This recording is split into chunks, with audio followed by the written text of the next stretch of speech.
Welcome back, everybody. Last time I was here, bench 315. Now we are getting back to the grind, and we are going to start working towards a 500-pound squat. My abductor hasn't been bothering me anymore, so I think I'm good to start squatting heavy. Maybe not super heavy, but at least with more intensity, since the injury is no longer holding me back.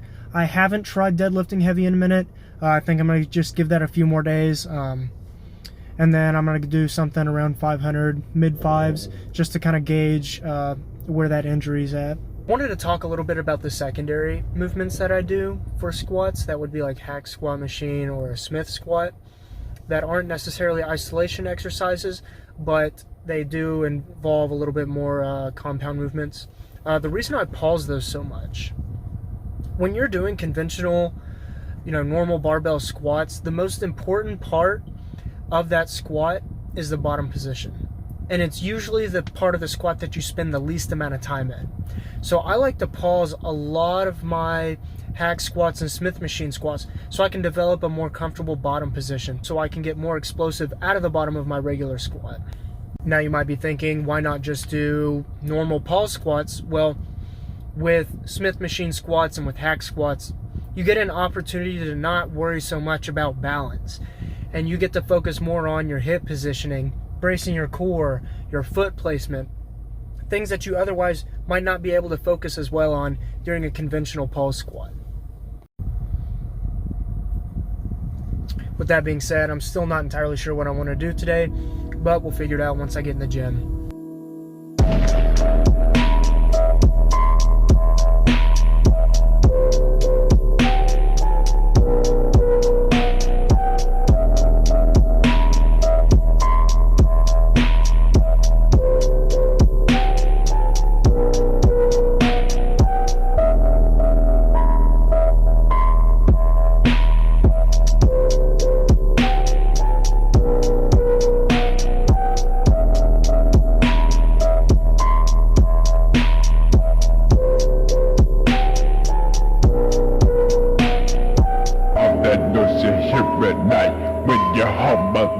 All this shit in my head, yeah, you don't wanna know. On your knees, begging for your life. I'm a 44 till you don't, now you're gone. Knife cutting straight to the fucking bone. Hand full of pills, don't know what the fuck they for.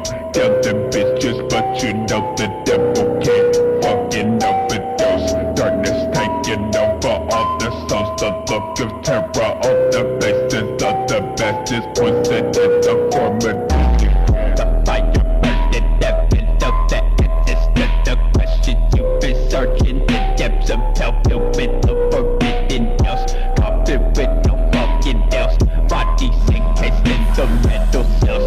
Look into my fucking eyes, come face to face with the devil himself. My lungs are giving out no air for me to breathe, no life in front of me. The darkness is all I fucking see. Fuck your God, hang him up on the fucking cross. Execute his fucking life into there's nothing left of him, he fucking gone. No rising from the tomb in this life, you will only die. Nothing is everlasting, your bitch is taking you walking a passage. Every second closer to your final message. Mine is him to sit death to all the motherfucking masses, bitch.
Angélica.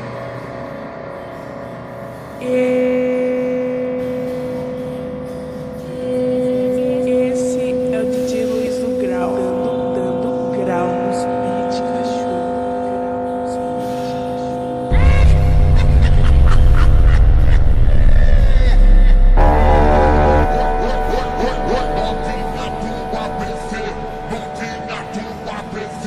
Vou te comer, vou te comer, vou te comer. DJ Angélica.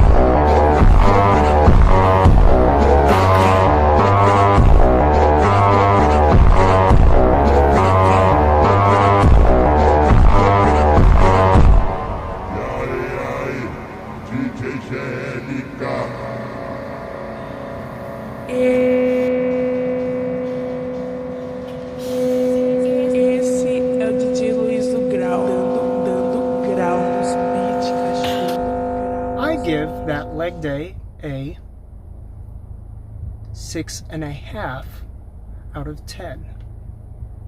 The only redeeming qualities were that, 1, in the middle of my session, I hit 200 subscribers on YouTube, and 2, I did not poop myself on squats. Now you might be saying, Mason, 445 for 4 is pretty good. And I would agree with that.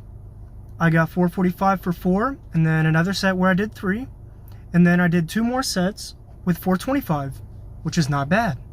Sometimes all the execution is there, but none of the energy, and it was just one of those days. Those sets should have hyped me up more than they actually did, but instead of being excited when I finished them, I was just kind of meh. My form began to break down during that second set, which I wasn't too pleased with, which is why I felt like I needed to do those 2 back down sets with 365, just some tempo work, and I was actually pretty pleased with how that moved. I went and did those Smith machine squats and just really got comfortable in that bottom positioning. At the bottom of each one, I was kind of flexing my anterior tibialis, which is the muscle that runs across the top of your shin. While I was training calves, you may have noticed that my right calf is smaller than my left calf. As you may recall, I had a herniated disc about a year ago, and that was giving me some sciatica. Another symptom of that was that my right calf was not getting as good of an electrical signal as my left one. With no electrical signal, there is not a complete contraction, and as you know, if you don't use a muscle, you lose it, and that's what happened here. So even though today was not the best day that it could have been, so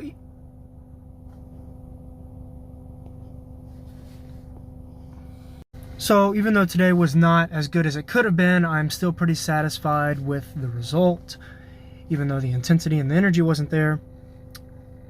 But moving forward, I will definitely have to do better, especially if I think I'm going to hit a 500-pound squat within the next few weeks. Speaking of the next few weeks, I do plan on doing a max out week here in about 4 weeks. I would have to start tapering off. I'm still not sure because of my abductor, how that's going to go down. I'm going to reevaluate that probably tomorrow. And then I will also get this YouTube video uploaded as quickly as I can and put out to you guys, you know, all 200 of you now. Again, appreciate that. But thanks for coming along today. I will try to get another one out pretty soon. Hopefully I can film my deadlift session tomorrow and then post that for y'all. But in the meantime, don't forget to like, comment, subscribe, and go lift something heavy.